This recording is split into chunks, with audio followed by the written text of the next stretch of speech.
This is Women's Tech Radio, a show on the Jupiter Broadcasting Network interviewing interesting women in technology, exploring their roles and how they are successful in technology careers. I'm Paige. And I'm Angela.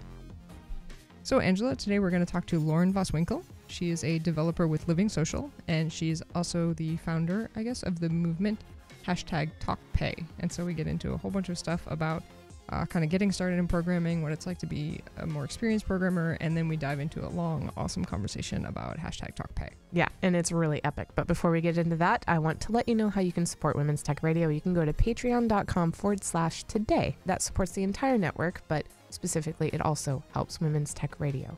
And you can donate as little as $1, $3, $5 a month, like a coffee or a beer. A bottle of wine is a little more expensive, like maybe $10 or $11, at least mine is. Sponsor Angela's Mountain Dew addiction. Yes, actually, there you go. Yeah, about $2 for a 20-ounce Mountain Dew. So if you'd like to support the network, you can go over to patreon.com/today. And we get started with this week's episode by asking Lauren to describe what she's into and where she is in her career.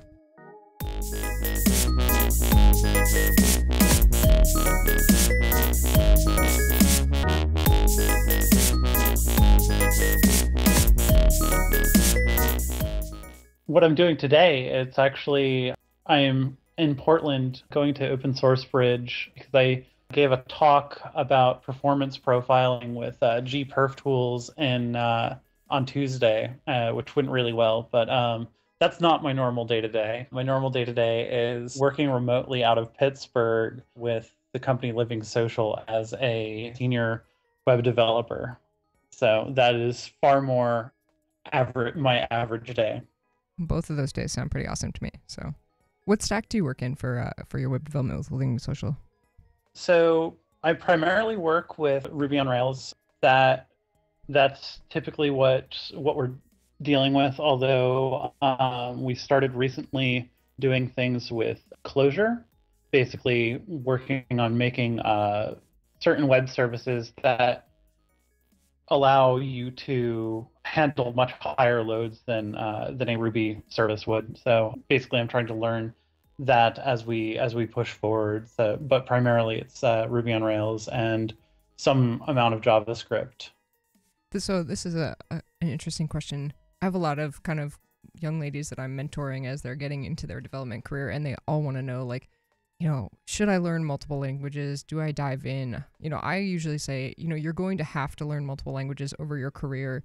As someone who's kind of doing that sort of shift now where you're shifting your mental aspects, like, how would you encourage like a young person, or how does it affect your day-to-day to have to be in Rails and then over in Clojure and maybe back again into Rails? So for me, it's not that big of a problem, but I would when I'm teaching someone how to get into development and whatnot, I typically want to see them get really good with one particular language first because of how transferable that knowledge is typically. Learning Ruby or Python or what have you will basically get you really, really solidly started on knowing object-oriented principles and whatnot, which will allow you to switch over to, say, Java or C# or PHP or what have you. So rather than just kind of branching out into a whole bunch of different languages, my advice would be to learn one language really well because that'll help you pick up other languages as time goes on. And then it also gives you a little bit of an appreciation for the differences between different languages, which is kind of funny because one of the main things that we teach Girl Develop at Pittsburgh is web development. And it's actually really interesting watching how difficult it is for people to get into HTML and CSS development specifically because of the multiple language switching back and forth. It's very easy to get confused by switching from the markup syntax of HTML over to CSS, and there's a lot of confusion between wait, so I don't do the curly braces here. These are the angle brackets. So wait, you mean I have to surround this in quotes? Why don't I have to do that in CSS? So those small little differences tend to add up if you don't have a solid grounding in one of them. So that's why I kind of recommend people just focus on one at a time. But switching between after you get comfortable for me is not that big of a problem, even though, like most other developers, I spend the majority of my time looking up like syntaxes and whatnot and like the documentation. So you never kind of get like this, at least it feels like you never get this degree of comfort where you can just like know all of the libraries for a particular language and you never have to look anything up. There's always those moments of like, wait, what method did I want on this object again?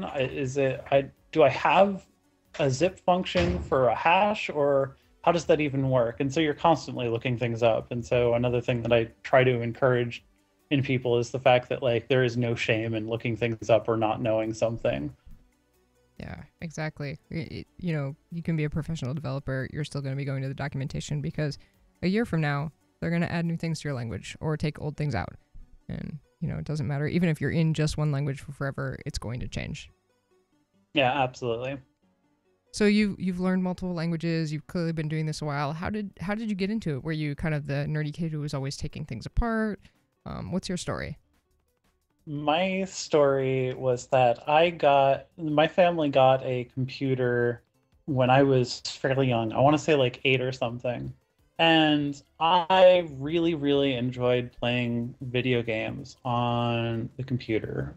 The problem with that was that a lot of the games that I wanted to play required like special configurations and whatnot. So I would invariably start fiddling around in like the command line trying to get a DOS game to run. And it'd be like, oh, we need more extended memory or extended RAM or what have you. And just trying to figure out like what that even meant and just fiddling with settings.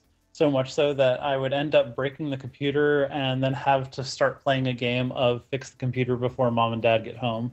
I have definitely participated in that game. Yeah, so that trial and error, that like constant push to like want to figure something out is really what pushed me to enjoy working with computers so much. That early on, like understanding that failure is not a bad thing per se is something that I think was key to being able to be comfortable with learning programming later in high school to a small degree, and then in college after that, because whenever you're doing anything with computers, you're going to fail quite a bit, and it's perfectly fine if you do. Like the cost to make mistakes in programming is typically very small.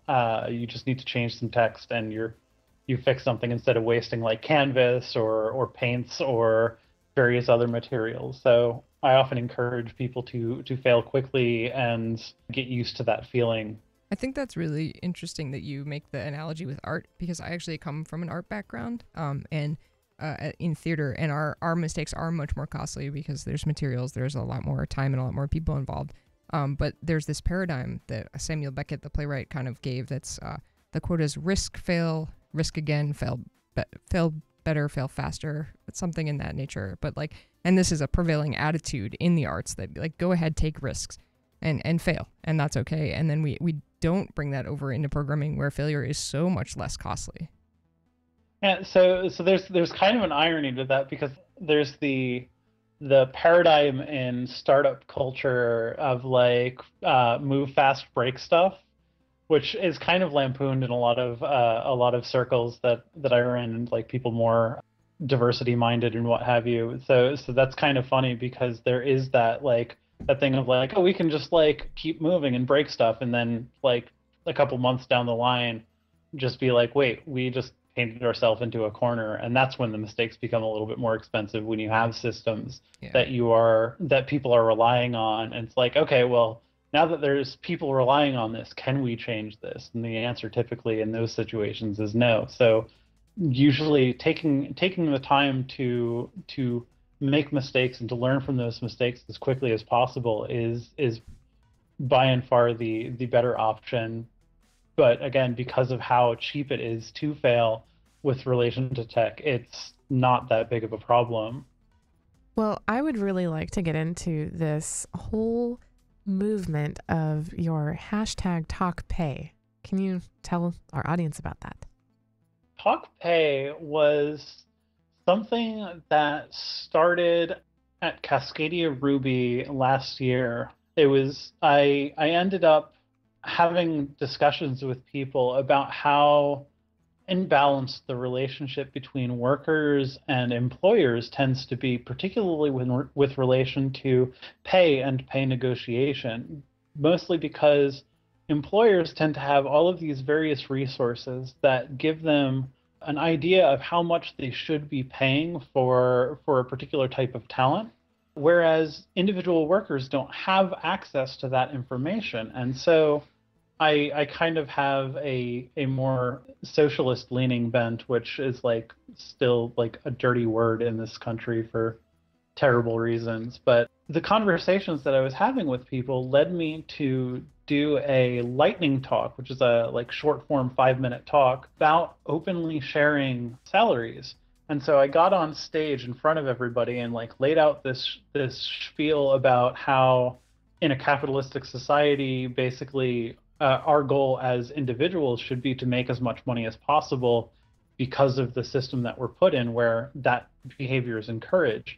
And so because corporations and companies are looking to make as much money as possible, they are actively engaging in an antagonistic relationship with their employees. They want to pay employees as little as possible that still has them feel like they're being well compensated so they don't move on to somewhere else. And so I kind of told people, like, in a salary negotiation to absolutely avoid talking about past salaries. And then if they are staunchly saying like, no, we need to have past salary information in order to be able to give you a number, then my suggestion was to basically lie about it, mostly because of various like privacy laws in place. An employer cannot contact a past employer to obtain that information due to it being due to the pay structures being potentially company secrets, which is part of the case law from various labor lawsuits and whatnot. But anyway, like I laid out all of this information and then gave like details about my career, the fact that like I'm based in Pittsburgh working for a DC company. I have like 10 years of experience. I've attended numerous workshops to work on my code quality. I helped teach with Girl Develop It. And I then gave my salary in front of everybody, which, I mean, for the sake of transparency, is $120,000. It's a little bit more than that now, but like at the time it was $120,000. And I just said that into this room of technologists, about like 300 of them or so, and then also asked for other people in the audience to do the same. And there was I want to say there was probably like a good 15 people that immediately wanted to share that information. And it just started this conversation about like why we don't talk about pay more often. And it basically started a couple of conversations where a woman came up to me and started talking about how she was managing someone, and she was a developer as well. So she was basically like a far more senior developer that was managing the team as well. And she learned that one of her employees that she was managing was making like $20,000 more than her. And how, like, if everybody was sharing this information, that could not be allowed to happen. It would be obvious that, like, people are getting, for lack of a better term, screwed out of literally tens of thousands of dollars of pay. And typically that ends up marginalized people significantly more, women, people of color, et cetera, so on and so forth, because of the social upbringing that we're brought into, that kind of says that people who are in underrepresented groups tend to appear to be pushy or like greedy if they ask for more money. So that like discourages women and people of color from asking for more money in a negotiation phase. There's also the balance there of like, if you are somebody who grows up in a minority environment or as a woman, you're not encouraged to do that. But if you grow up, like I was listening to this story on the Tim Ferriss podcast with the guy who founded WordPress, and he was like, yeah, I was doing my thing, and I was a high school dropout or maybe just graduated high school and I was a programmer, And some guy, was mentoring me, and he was like, you have to go down to this place and tell them that you want no less than, it was like some ungodly sum, like $200 an hour to do coding. And he had no work experience, and he was 19. And granted, it was about in the boom, but like that he just went out there and did that because he, was encouraged to do it. And it was expected of him as, a successful, like, blue-collar white male in that area at that time. And I don't think, like, I've had so many discussions with women who are like, well, how much should I charge? Like, even just freelancing, and like trying to talk someone into charging more than $20 an hour is like a painful conversation. Yeah. Interestingly enough, I've had this conversation a couple times at Open Source Bridge this year because of like the stuff with talkpay and how I actively like push people to ask for more money. And one person that I was encountering was like, oh, well, I was thinking about asking for this much because like I'm a junior developer because I only have 2 years of experience. And I'm like, wait, whoa. Why do you feel like you're a junior developer? And she's just like, I only have 2 years of experience. I'm like, there are people out there that are getting like senior jobs with 2 levels of experience, 2 years of experience. So like you basically putting yourself in that box is like inherently limiting what you're doing. Also, then like I went through some of the skills that she has, and I was just like, those are like managerial level skills as far as like a senior developer goes. You're basically taking product requirements and breaking them down into bite-sized tasks that a team could then easily act upon. Like that is a senior level skill. Like do not sell yourself short. But again, it's like women and people of color are basically taught to constantly undersell themselves, and that has huge impacts on their pay over the long term.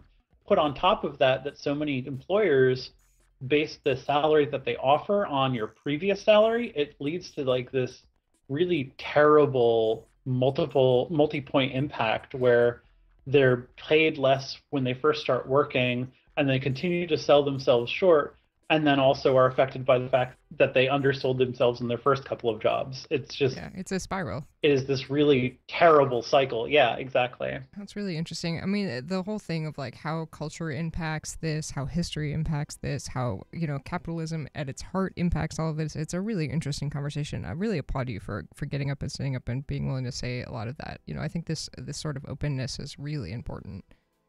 Yeah. And, we're data geeks. Like, let's get some data on the table. Yeah. Yeah, so that was actually one of the really funny things is I wrote an article for Model View Culture pushing people to share their salaries on May 1st. And there was actually a bit of backlash from Gamergate after a while. They were saying like, oh, this is all a ploy of Shanley Cans. And what ended up happening was in the article I said like, I don't care what data we get when we start sharing this information. Like if we find out that women are making just as much money as men in various fields, that's fine. But we need more concrete data to be able to make informed decisions about this. We need to have people that are first coming into this field, whether it be through hacker schools or people that are self-teaching. Those people need to have a good understanding of what their skills are worth in order to not undersell themselves. Like I've heard so many stories of people that graduate a hacker school and they're used to making like $11 an hour, and so when a company drops a salary of like $40,000 an hour, or $40,000 an hour, that would be amazing. Wow. $40,000 a year, people are just like, oh my God, this is so much money, and they immediately will take that, not realizing that like even as a junior developer they could be making, depending on the area that they're living in, $60,000, $70,000, $80,000 a year. And so basically that's another thing that ends up leading to marginalized individuals or underrepresented individuals to enter into that spiral from the very beginning. Like the unrealistic expectation of what their skills can bring, it hugely impacts that first salary. Yeah, no, totally. I have heard of a company in Portland that specifically targets the self-taught / bootcamp audience, and they sign you into a 2-year contract at $35,000. Wow. Oh my God. Yeah. That is so predatory, and it. Yeah, and they do have a strong mentorship program where they're really, I think, trying to run that, but it's still like, really, guys?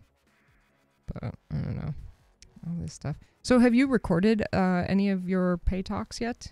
Or the lightning talk? Yeah. So the lightning talk was recorded. If I were to dig around, I could provide a link, and I will probably email that to you all so That'd that be great. it can be attached to things. So that talk was recorded. I have not given a talk about like a long form talk about this, although I'm going to be giving one in Toronto on July 11th for Toronto AlterConf, which is funny because most of my information is based solely in like American history of labor, and so I get to dig into Canadian labor laws and labor history. Nice. So yeah, that like it was kind of funny because I started digging into it when the hashtag was really going, like so May 1st or 2nd. But then kind of like that I kind of wasn't able to find the information I was looking for immediately, and now this is pushing me to like broaden my horizons of what I know on that, so that I can not sound like the like self-centered American that like only we're important. So That all the countries view us as. Yeah. yeah, exactly. Which is really interesting, actually. When we were at Linux Fest, one of our listeners came up to us and was talking about this exact thing, but he was from Poland. And he said, where we are, we don't have the disparity in the tech field at all. Like, even at the university level, like, the classes are fairly split 50-50, and the salary diversity is all but non-existent, from what he was saying. So that might be, the international look of this might be really interesting. And, like, I love comparing what we're doing to other, modern cultures, I guess, to why it's working and why it's not working. So one thing I wanted to ask, we talked just before we started recording about the hashtag, and I mentioned that there are a couple Twitter accounts that will anonymously post your information if you direct message them. Do you run either one of those? No, actually, I don't. Or any of them, I guess. There might be more than two, but I saw two immediately.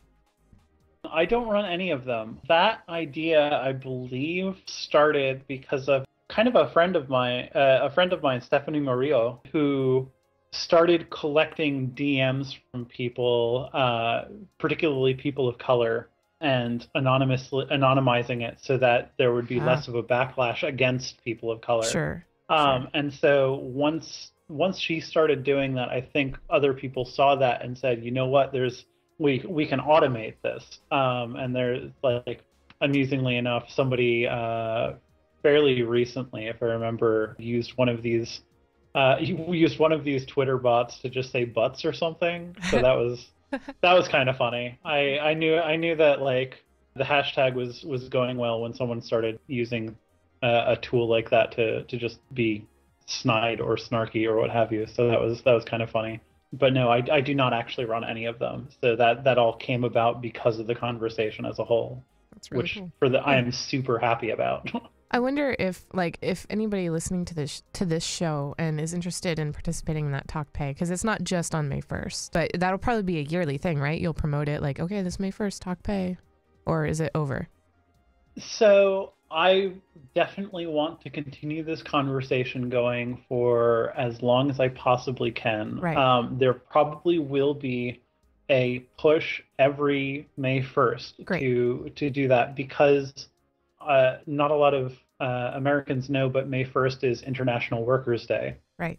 Which is why I picked that day in particular, basically as a way to kind of like bring American workers in particular into the fold of like a yearly celebration of workers as a class. So if you do use the talkpay hashtag, and I'm speaking to the audience, use also the hashtag HeyWTR or WTR so that we know.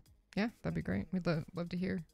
Perhaps we should participate. Like, I'm all for open and transparency on salary, but like at the same time, I think I would prefer being anonymous, because like I don't really want to post like to all my family what I make. Like, that's still uncomfortable. I'd rather people in the industry know Yeah. more than I like my family. Yeah, it's an interesting part about American culture. We don't like talking about money. Yeah. Yeah, there's 3 things that we don't like talking about, and they're also the 3 things we fight about the most, which is money, sex, and family. Yeah. Can't live without any of those. So what's interesting is I kind of am still a little ambivalent about the anonymous contributions, because like one of the reasons why I started the hashtag was basically to encourage people to attach their name to a number. And the reason why I wanted people to attach their name to a number is because there are already various services like Glassdoor and whatnot that give like ranges of salaries that people can look at for if they want. But I found ends up happening is that people from underrepresented groups who see those salary ranges find it very difficult to justify being in the higher end of those salary ranges. Especially in things where it's so huge a salary range. I mean, like, yeah, the developer salary can start at like 50, 60 and ends up at 250. Yeah, exactly. And so like a lot of people have difficulty like putting themselves towards the higher end of that. And so what attaching names to these numbers actually does is they allow you to look at people and say, what does this person know or do that is worth so much more than what I would value myself at? That ability to look at that is absolutely critical in being able to give someone a realistic perspective of what they should be making. Because it's easy to say, oh, I don't deserve $120,000 a year because I don't have X, Y, and Z. But when you realize that your coworker is making that much, and they maybe have a year more of experience than you, or maybe they actually have less experience than you, and you can look at their work and whatnot, you have something to concretely compare it to that makes it a little bit easier to just say, you know what, I am worth that much money. I totally agree. Before we go, is there anything else you wanted to throw out that the audience should follow you on, or things you might be interested in that we should take a look at? I don't know of anything in particular, but if anybody is, as a hobby, I like to as I say, play with fire, doing fire poi and fire breathing and whatnot, which is always entertaining. I don't know of any videos of me doing it, but those are always really interesting to watch people play around with, just if you're bored. I have an online friend that does that. Yeah, I know somebody. Fire poi is very awesome. That's very cool that you do that.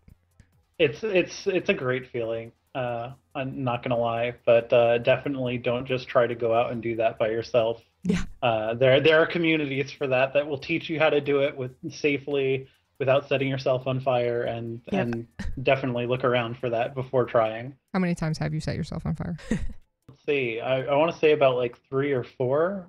Fortunately, no accidents with fire breathing, which is probably like the most dangerous thing. That's good, yeah. Yeah. But I've like caught my hair on fire occasionally. I've like caught my pants on fire. The pants seems to be the most common one. Yeah, no, that one's really, really easy to have happen, because like if you don't have your planes just right when doing poi, they will just brush past you, particularly in the very beginning of a set when the fuel's still very, very fresh and easily transferable. So yeah, I used to play fire lookout for a friend, so always have a friend at least. Yeah. Fire safety with a blanket ready, a fire retardant blanket ready to go. So if you don't have that, then you shouldn't be spinning. So Right. Awesome. But yeah, so other than that, no, just nothing really. I just am mostly just a giant socialist when it comes to pay transparency and workers' rights and what have you. But I also update people quite a bit on the goings on in the trans community and the LGBT community as a whole. So very cool. But that's pretty much me. Well, we shall have to keep an eye on #pay or talkpay. There we go. Hashtag talkpay. Yeah, you're getting there. I'm not a Twitterer. Twitter. I don't know if that's a word, but I do stalk people on Twitter, but that's about it. So thank you so much for joining us, Lauren. We shall have to get together and chat more again. All right, absolutely. Take care. Thanks for having me.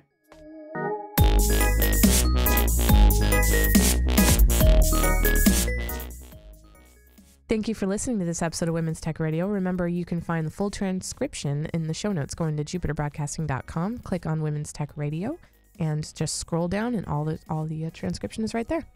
Yep. You can also find us on iTunes, where if you've got a moment, please leave us a review. Let us know how you like the show or what we can do better. If you'd like to leave more direct feedback, you can contact us at wtr@jupiterbroadcasting.com or find us on the contact form at jupiterbroadcasting.com. You'll also find the RSS feed available there. And if you'd like to follow us on Twitter, we are at HeyWTR. Thanks so much.